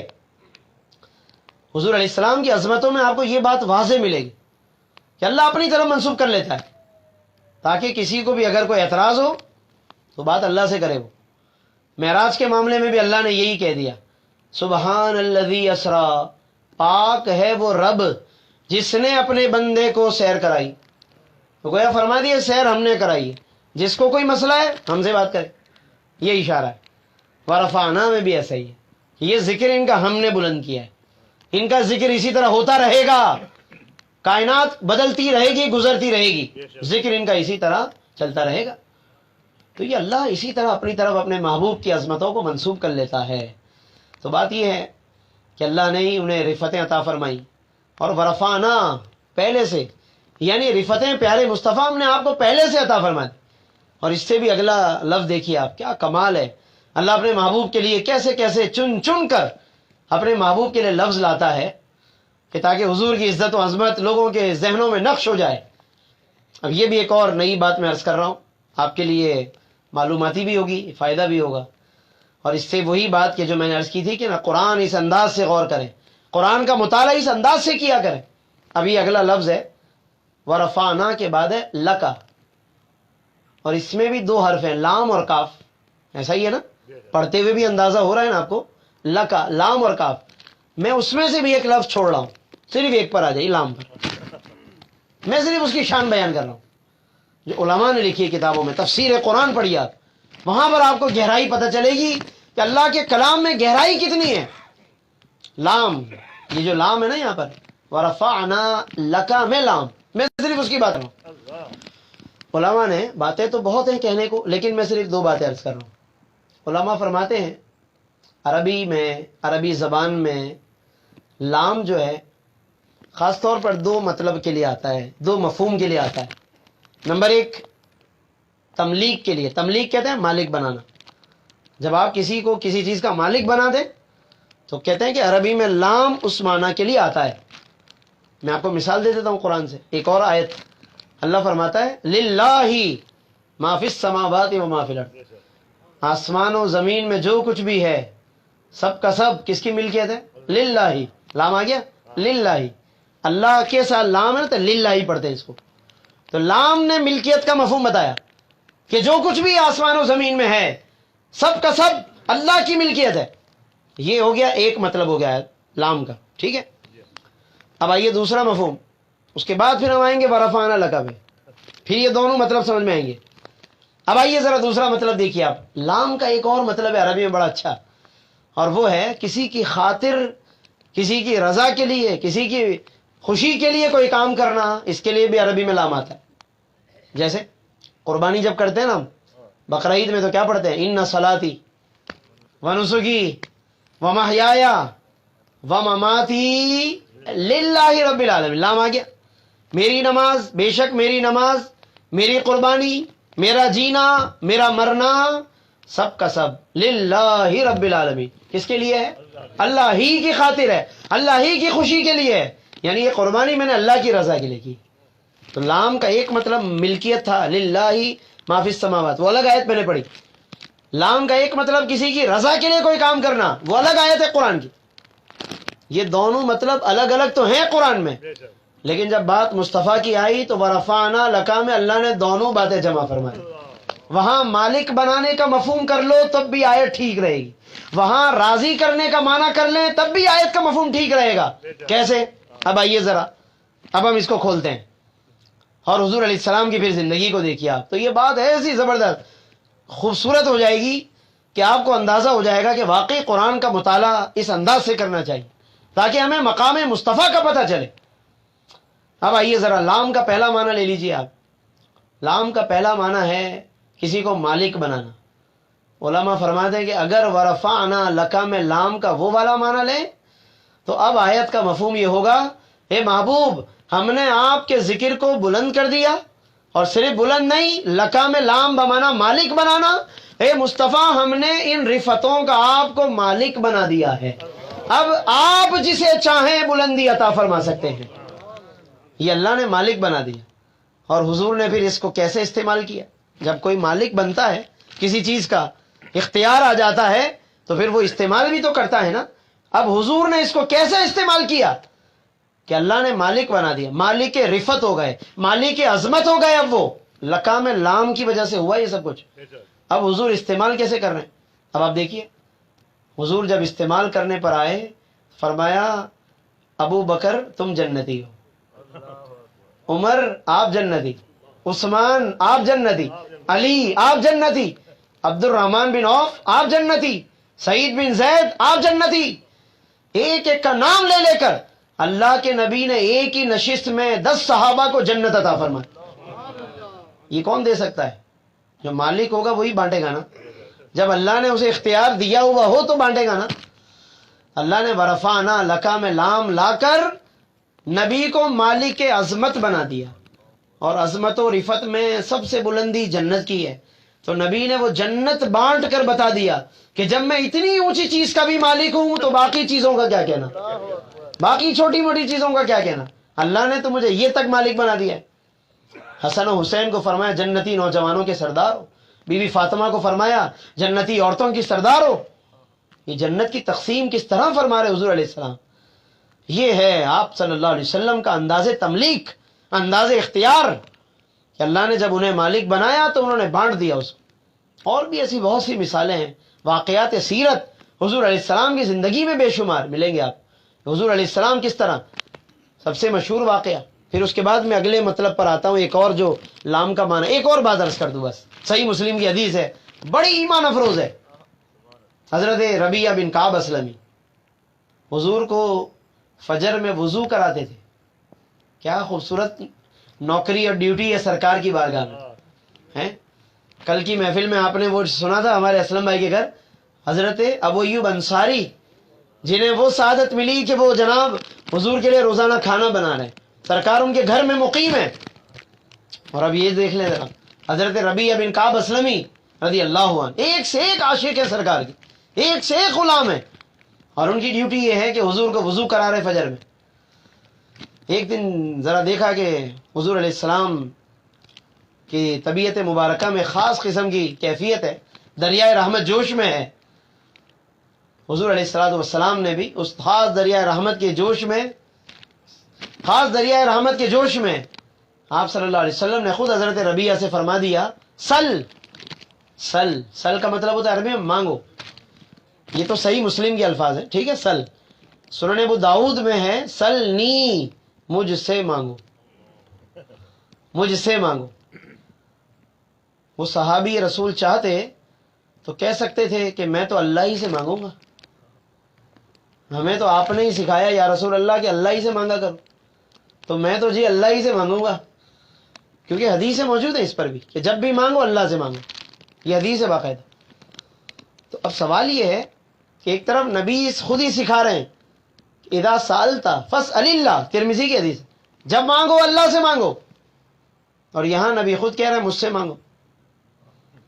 تو صحابہ تو کبھی کنفیوز نہیں ہوتے تھے، آج کے نوجوان کنفیوز ہو جاتے ہیں۔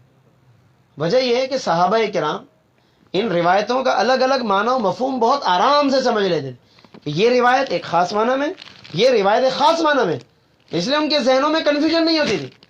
آج کے نوجوانوں کو ذرا سی کوئی بات آ جائے فیس بک پر، کوئی کلپ کوئی بھیج دے، کوئی میسج کر دے، تو ان کی بنیادیں ہلنے لگ جاتی ہیں، فوراً کمزوری آ جاتی ہے کہ بڑا مسئلہ ہو گیا، مجھے فلاں دوست نے یہ بھیج دیا، فلاں دوست نے یہ کہہ دیا ہے، فلاں نے میلاد پر یہ کہہ دیا، فلاں نے لائٹ پر یہ بول دیا ہے، فلاں نے دری بچھانے پہ بول دیا ہے، فلاں نے مائک پر بول دیا ہے۔ یعنی ایک ایک بات پر وہ جناب فوراً آگے پیچھے ہو جاتے ہیں۔ وجہ ہے کہ اسٹرانگ مطالعہ نہیں ہے نا ہمارا، اسٹڈی نہیں ہے ہماری، ہم نے اس دین کو ٹائم ہی کتنا دیا ہے۔ جس دین پر آج ہم یہ بات کر رہے ہیں کہ یار ہمیں یہ دین سمجھ میں نہیں آ رہا، یار اس دین میں کنفیوژن بہت ہے۔ بابا بات یہ ہے کہ آپ نے دین کو وقت کتنا دیا ہے؟ آپ کا سارا زیادہ تر زندگی کا وقت کاروبار میں گزر گیا، جاب تلاش کرنے میں گزر گیا، یا جناب علی تعلیم میں اور ایجوکیشن میں گزر گیا۔ دین کو وقت کتنا دیا ہے آپ نے؟ لیکن جنہوں نے دیا ہے انہیں کوئی کنفیوژن نہیں، ان کے لیے بڑا ایزی ہے جناب اس کو سمجھنا۔ حضرات صحابہ کرام ان تمام باتوں سے واقف تھے، ان تمام اسرار و رموز سے باخبر تھے، انہیں کوئی پرابلم نہیں تھی۔ حضرت ربیعہ سے حضور فرما رہے ہیں مانگو مجھ سے، کیا مانگتے ہو؟ وہ سمجھ گئے کہ جس وقت حضور نے یہ کہا ہوگا کہ جب بھی مانگو اللہ سے مانگو، تو اس کا مطلب یہ کہ حقیقی طور پر دینے والا اللہ ہی ہے، تو اللہ ہی سے مانگو۔ اور آج جب حضور کہہ رہے ہیں مجھ سے مانگو، تو سیدھا سیدھا مطلب یہی ہے کہ مجھے اللہ نے وسیلہ بنا دیا ہے، مجھ سے مانگو میں اللہ سے کہہ کے دلا دوں گا تمہیں۔ اب اس میں کیا مسئلہ ہے؟ کوئی پرابلم کی بات نہیں ہے۔ یہ اتنا کامن سینس سے سمجھنے والی بات ہے کہ آج بھی اگر لوگ غور کریں تو ہماری بہت سی کنفیوژن دور ہو سکتی ہے، ہم لوگ ایک دوسرے کے قریب آ سکتے ہیں۔ بہت سے اختلافات بالکل ایسے مائنرس ہیں، لیکن ہم اس انداز سے اگر غور کریں، جناب حضرت ربیعہ سے جب یہ کہا نا حضور نے مانگو مجھ سے، کیا مانگتے، انہوں نے بھی کیا خوب مانگا جناب، موقع غنیمت دیکھا کہ اب بھرپور فائدہ اٹھانا چاہیے نا موقع سے، انہوں نے بھی مانگا اور کیا کمال مانگا جناب انہوں نے۔ حدیث ہے صحیح مسلم کی، وہ کہتے ہیں اسألوک مرافقتک فی الجنہ، یا رسول اللہ میں جنت میں آپ سے آپ کا پڑوس مانگتا ہوں۔ جنت بھی مانگ لی، ایک ہی سوال میں کئی چیزیں مانگ لی انہوں نے، اگر آپ غور کریں جنت بھی مانگ لی، اور جنت میں جانے کے لیے ایک شرط ہے کہ ایمان پر خاتمہ ہو، دنیا سے ایمان سلامت جائے گا تو جنت میں جائیں گے نا۔ تو اس کا مطلب جنت مانگ کر ایمان پر خاتمہ مانگا، یا رسول اللہ میں دنیا سے جاؤں تو کلمہ پڑھ کر جاؤں، یہ بھی حضور سے مانگ لیا، خاتمہ بھی ایمان بھی مانگ لیا، جنت بھی مانگ لی، جنت کے اندر پھر حضور کا پڑوس مانگ لیا، کئی چیزیں انہوں نے ایک ہی سوال کے اندر مانگ لی۔ اچھا حضور علیہ السلام چاہتے تو فرما دیتے بھائی یہ بڑا سوال ہے، یہ بڑی بڑی باتیں نہیں کرو، کوئی ایسی چیز مانگ لو جو عام دنیا کی چیزیں مراد ہیں، لیکن نہیں، حضور نے بھی ایسی کوئی بات نہیں فرمائی۔ فرمایا ابا غیر ذالک، فرمایا اور کچھ چاہیے، یعنی یہ تو بات ہو ہی گئی، اور کچھ چاہیے تو بتاؤ۔ عرض کر رہے ہیں ہوا ذاکا یا رسول اللہ، یہی کافی ہے میرے لیے، آپ بس یہ عطا فرما دیں یہی کافی۔ تو پھر حضور نے عمل کی طرف اشارہ ضرور فرما دیا، فَأَعِنِّي بِكَثْرَةِ السُّجُودِ، فرمایا پھر کثرت سجود سے میرا ساتھ دو، کثرت سجود یعنی نمازوں کی پابندی رکھو تاکہ جنت میں میرے قریب آ سکو۔ اس سے یہ پتہ چلا کہ نمازوں کی پابندی ضروری، اگر حضور کا قرب چاہیے یہ بہت ضروری ہے، لوگ اس میں غفلت کر جاتے ہیں۔ بے شک ہم محافل کریں، میلاد شریف کریں، ذکر و اذکار کریں، لیکن اس کے ساتھ ساتھ اگر عمل میں کوتاہی ہے تو یہ میں سمجھتا ہوں کہ میلاد کے بنیادی مقصد کے خلاف ہو جائے گا۔ میلاد کا بنیادی مقصد کیا ہے؟ کہ لوگ آئیں اور حضور کا پیغام سنیں، حضور کی شریعت سنیں، حضور کا ذکر سنیں، دلوں کو گرمائیں، حضور کی محبت سے سرشار ہوں، درود و سلام کی کثرت کریں، اور جو سرکار دین لے کر آئے، نماز لے کر آئے، روحانیت لے کر آئے، ایک دوسرے کے حقوق کا خیال رکھنے کا پورا نظام لے کر آئے، اس کو سیکھیں۔ یہ میلاد کا بنیادی مقصد ہے۔ میلاد کا مقصد صرف جھومنا نہیں ہے، یہ ٹھیک ہے کیفیت ہے، آپ نعت پڑھتے ہیں جھومتے بھی ہیں، ایک لطف بھی آ رہا ہے، لیکن اگر صرف وہی مقصد رہ جائے گا تو پھر باقی چیزیں کون کرے گا؟ باقی چیزیں کیسے سیکھیں گے ہم؟ اس لیے یاد رکھیے گا کہ میلاد ہمیشہ اللہ اور اس کے رسول کا قرب بڑھانے کے لیے. میلاد ایک ذریعہ ہے، اصل منزل حضور ہیں. یہ بات یاد رکھیے، میلاد وسیلہ اور ذریعہ ہیں، اصل مقصود حضور ہے، اصل مقصود اللہ کی توحید ہے، اللہ اور اس کے رسول تک پہنچنا اصل مقصد ہے. یہ بات ہمیں ہمیشہ ذہن میں رکھنی چاہیے. یہ جتنے بھی چراغاں یہ اہتمام ہوتے ہیں اس کا مقصد بھی یہی ہے، لوگوں کے دلوں میں آج کے دور کے تقاضوں کے مطابق اہمیت لوگوں کے دلوں میں بٹھائی جائے. یہ مسجدیں جو اتنی روشن ہوتی ہیں، ہماری منور ہوتی ہیں، کبھی سوچا کیوں پرانے زمانے کے مطابق کچی مسجدیں کیوں نہیں بنائی جاتی؟ حالانکہ بنانے کو بنا سکتے ہیں آج بھی، کچا مٹیریل جب پکا موجود ہے تو کچا بھی تو بنا ہی سکتے ہیں نا، مگر کیوں نہیں بناتے؟ وجہ یہ ہے کہ اطراف میں دائیں بائیں بڑے عالیشان مکانات بنے ہوتے ہیں.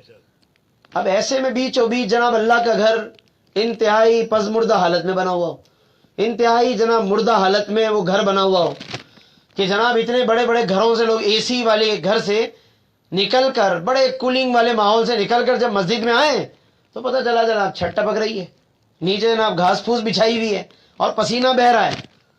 تو آج کے دور کے تقاضوں کے مطابق وہ نماز میں لطف نہیں آئے گا. تو آپ نے جب دور کے تقاضوں کو دیکھا تو مسجد کا حلیہ بدلا نا، مسجد کا نقشہ بدلا نا. کبھی نہیں کہا تھا صحابہ نے کہ ایسی مسجد بنانا اگر زمانہ ایسا آ جائے تو ہونا تو یہی چاہیے تھا کہ صحابہ کے دور کے مطابق مسجد کچی ہو، بھلے مکانات جیسے بھی بناؤ، مسجد اللہ کا گھر ہے، وہاں کوئی نیا کام نئی بدعت نہیں ہونی چاہیے. مگر آپ نے بدل دیا اللہ کا گھر، وہاں بدل دیا نا، سب نے قبول بھی کر لیا، سب بڑے آرام سے آ رہے ہیں اور جناب ہر چیز کی سہولت سے انجوائے کر رہے ہیں. پیسے دیتے ہیں کہ جناب یہ نئی چیز آپ لگا لیں، میں پیسے دے رہا ہوں آپ لگا لیں، یہ سب کچھ ہو رہا ہے.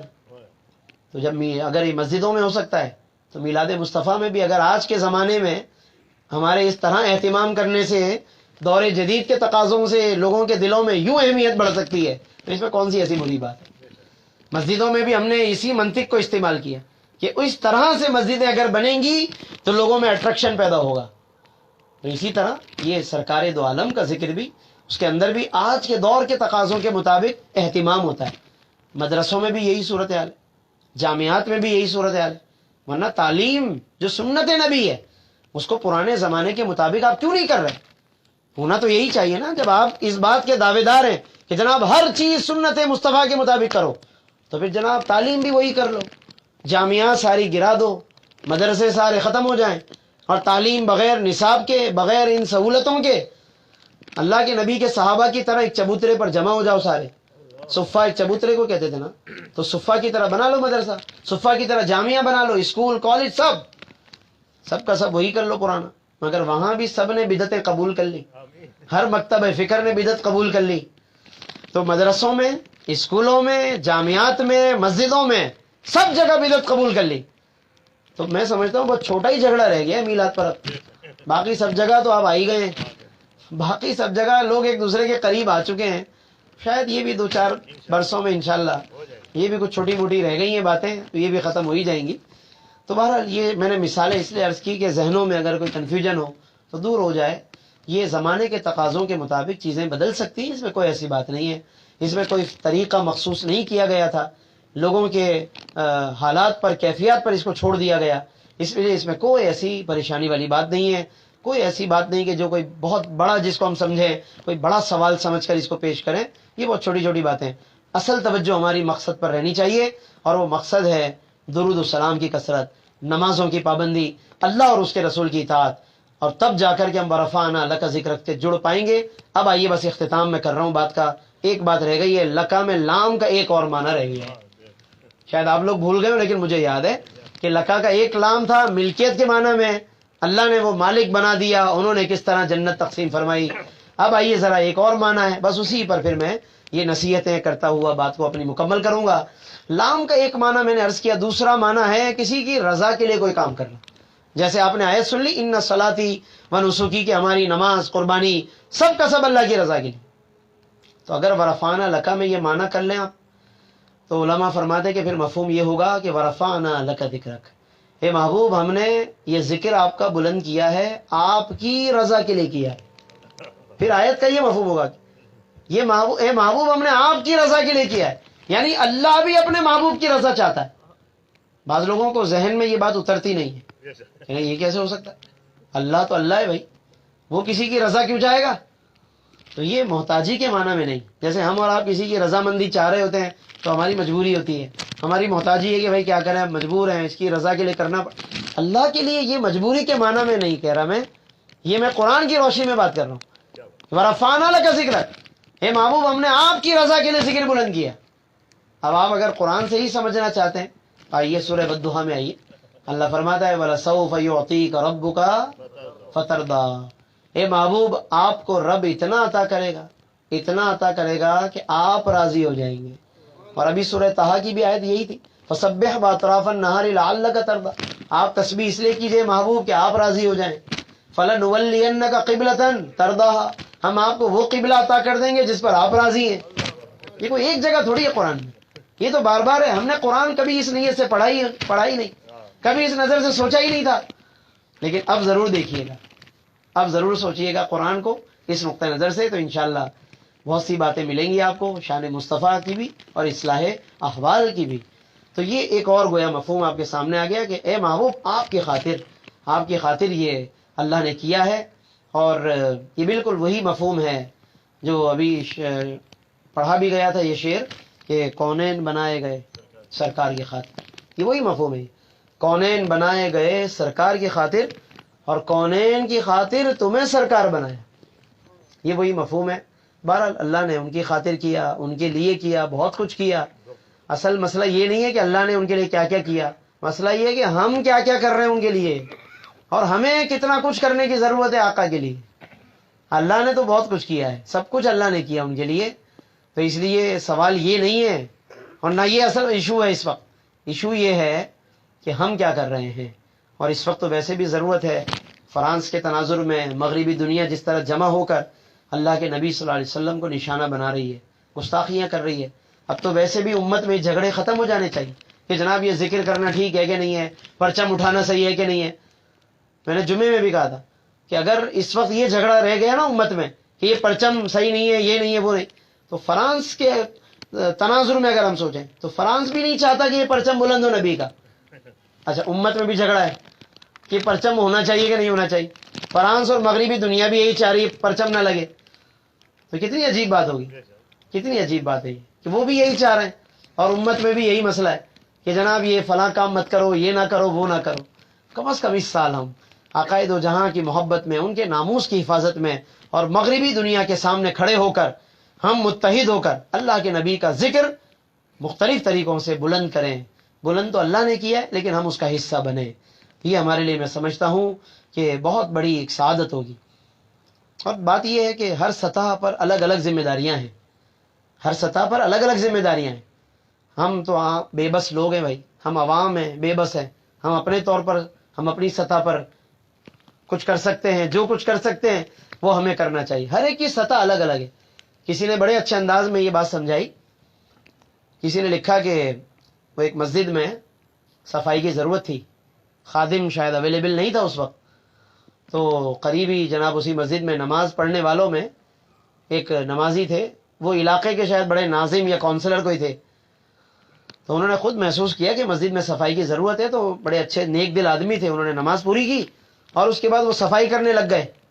تو امام و خطیب جو موجود تھے مسجد کے, انہوں نے ناظم صاحب سے فرمایا کہ قبلہ آپ رہنے دیجئے صفائی, آپ کا کام صفائی کرنا نہیں ہے, آپ کو اللہ نے ماشاءاللہ بڑا رتبہ دیا ہے, آپ کو پاور زیادہ ہے, آپ کا کام صفائی کرنا نہیں ہے, آپ کا کام مسجدیں تعمیر کرنا ہے, کیونکہ آپ ناظم ہیں یہاں کے, آپ پاور میں ہیں, آپ کا کام مسجدیں تعمیر کرنا ہے, آپ کا کام مسجد کی صفائی کرنا نہیں. یہ نیکیاں آپ ہمارے لیے چھوڑ دیجئے, یہ ہم کر لیں گے, آپ بڑی نیکیاں کریں.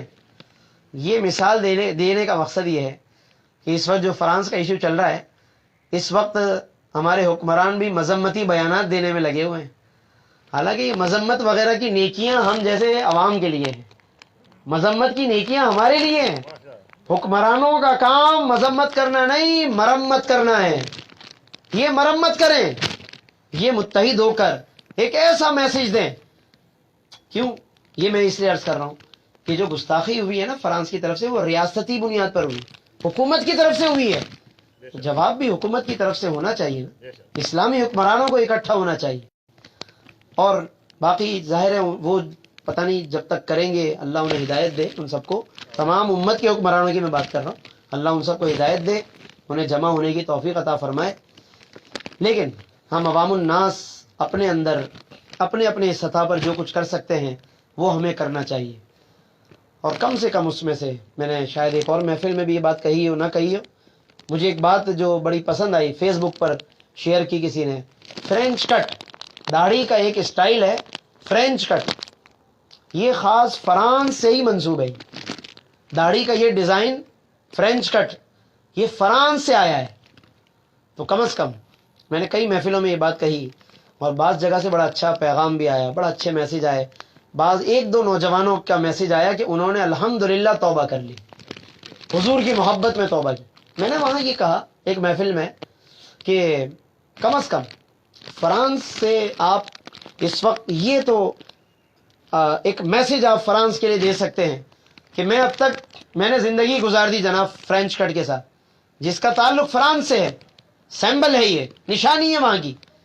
تو میں نے جناب میں یہ سوچ لوں کہ اللہ کے نبی کی محبت میں اس ملک نے جب ایک گستاخی کی ہے تو میں اللہ کے نبی کی محبت میں یہ جو نشانی میں ان کی منہ پر سجائے پھر رہا ہوں، میں اس کو چھوڑنے کے لیے تیار ہوں.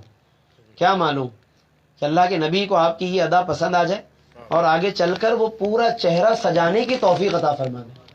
ممکن ہے یہ بات، ہم ایک قدم بڑھائیں، ایک قدم آگے چلیں. اور ویسے بھی آگے چل کر ہمیں بارگاہ رسالت میں پیش ہونا ہے، تو کیوں نہ ہم اپنے آپ کو اس حوالے سے ضرور سرکار کی بارگاہ میں پیش کرنے کے لیے کچھ ایسا کریں کہ ہم شرمندہ نہ ہوں، ہم ان کی بارگاہ میں شرمندہ نہ ہوں. اللہ رب العالمین سے دعا ہے کہ رب کریم ہمیں اس کو پیغام کو عام کرنے کی بھی توفیق عطا فرمائے. اور اس کو شیئر کیجئے گا، دوستوں میں پھیلائیے گا معاشرے میں، تاکہ ہو سکتا ہے کسی کو بھی بات سمجھ میں آ جائے. اور اچھے انداز سے، اچھے لفظوں میں، ہم کسی پر تان نہیں کر رہے، کسی پر تنقید نہیں کر رہے، ایک سمجھانے کی بات ہے جو پیش کر دی آپ کے سامنے. تو بس یہی ہے کہ ہم کوشش کریں اللہ کے نبی صلی اللہ علیہ وسلم سے اپنے آپ کو جوڑنے کی، ان کی محبت سے سرشار ہونے کی، اپنے بچوں کی بھی تربیت کریں. اللہ رب العالمین ہم سب کو عمل کرنے کی توفیق عطا فرمائے. اور ہمارے ماشاءاللہ فہد بھائی نے جو اہتمام کیا ہر سال کی طرح بڑے احترام کے ساتھ، ادب کے ساتھ اور اہتمام کے ساتھ، اللہ پاک ان کی ان تمام کوششوں کو اپنی بارگاہ میں ان کی طرف سے، ان کے اہل خانہ کی طرف سے قبول و منظور فرمائے. آمین. وآخر دعوانا الحمدللہ رب العالمین. یا حبیبی یا رسول اللہ یا نبی سلام علیکہ، یا رسول سلام علیکہ، یا حبیب سلام علیکہ، صلوات اللہ علیکہ، یا نبی سلام علیکہ، یا رسول سلام علیکہ، یا حبیب سلام علیکہ، صلوات اللہ علیکہ.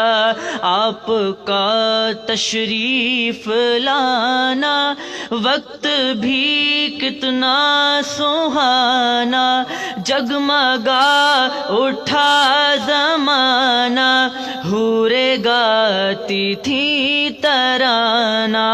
یا حبیبی یا رسول اللہ یا نبی سلام علیکہ، یا رسول سلام علیکہ، یا حبیب سلام علیکہ، صلوات اللہ علیکہ. جاکنی کے وقت آنا، جاکنی کے وقت آنا، چہرہ انور دکھانا، کلمہ طیب پڑھانا، اپنے دامن میں چھپانا. یا حبیبی یا رسول اللہ یا نبی سلام علیکہ، رسول سلام علیکہ، یا حبیب سلام علیکہ، صلوات اللہ علیکا یا الہی واسطہ علی رسول، اور یہ سلام عاجزانہ ہو قبول۔ رب سلم علی رسول اللہ، مرحبا مرحبا رسول اللہ، کاش پہنچاؤں میں درود و سلام تیرے روضے پہ یا رسول اللہ، تیرے روضے کی دید ہو جائے، ہم غریبوں کی عید ہو جائے۔ آج میلاد جس نے پڑھوایا، اس پہ رحمت کا ہو خدا سایہ، پڑھنے والے بھی شاد و خرم ہو، سننے والے بھی شاد و خرم ہو، دین و دنیا کے غم سے بے غم ہو، جب دم واپسی ہو یا اللہ، لب پہ ہو لا الہ الا اللہ، ہے محمد میرے رسول اللہ۔ صلاۃ والسلام علیک یا سیدی یا رسول اللہ، وعلی آلک واصحابک واہل بیتک یا حبیب اللہ۔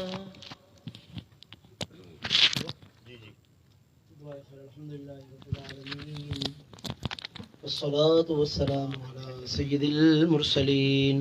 آپ حضرات تشریف رکھیے۔ ربنا تقبل منا انك انت السميع العليم وتب علينا انك انت التواب الرحیم۔ الہ العالمین یا ارحم الراحمین، اس محفل پاک کو اپنی بارگاہ میں قبول و منظور فرما۔ مولا کریم اس میں جو کچھ بھی پڑھا گیا سنا گیا، اس کی برکتوں سے ہم سب کو مالا مال فرما۔ مولا کریم بالخصوص ہمارے فہد بھائی نے، ان کے اہل خانہ نے یہ اہتمام کیا، ان کی طرف سے اس عقیدت کو قبول فرما، اور ان کو، ان کے گھر والوں کو اس کی برکتیں عطا فرما۔ مولا کریم یا ارحم الراحمین ان کے تمام مرحومین کی مغفرت فرما۔ مولا کریم ہم حاضرین کو بھی اس کی برکتوں سے مالا مال فرما، جو بیمار ہیں انہیں شفا عطا فرما۔ مولا کریم یا ارحم الراحمین ہم سب کے علم، عمل میں، ایمان میں برکتیں عطا فرما، گناہوں کو معاف فرما۔ مولا کریم یا ارحم الراحمین اس محفل پاک کی برکت سے سب کی دلی جائز تمنائیں مرادیں پوری فرما۔ یا ارحم الراحمین یا ارحم الراحمین ہر بری گھڑی سے اور برے وقت سے سب کو محفوظ فرما، ہم سب کی جان و مال، عزت و آبرو کی حفاظت فرما، پوری امت کے حال پر رحم فرما۔ مولا کریم یا ارحم الراحمین ہم پر، ہمارے والدین پر اپنا رحم و کرم نازل فرما، ہمارے اساتذہ و مشائخ پر اپنے رحمتوں کا نزول فرما، جو وصال فرما گئے ان کی درجات کو بلند فرما۔ مولا کریم یا ارحم الراحمین ہم میں سے جو جس سلسلے سے وابستہ ہے اس سلسلے کے مشائخ کا فیض عطا فرما۔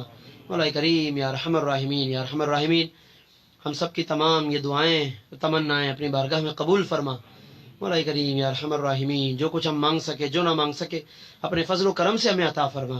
رب یسر ولا تعسر، ان اللہ وملائکتہ یصلون علی النبی یا ایھا الذین آمنوا صلوا علیہ وسلموا تسلیما۔ اللہم صل علی سیدنا و نبینا مولانا محمد وبارک وسلم، صلاۃ و سلام علیک یا سیدی یا رحمۃ للعالمین۔ سبحان ربک رب العزۃ عما یصفون وسلام علی المرسلین والحمد للہ رب العالمین۔ لا الہ الا اللہ محمد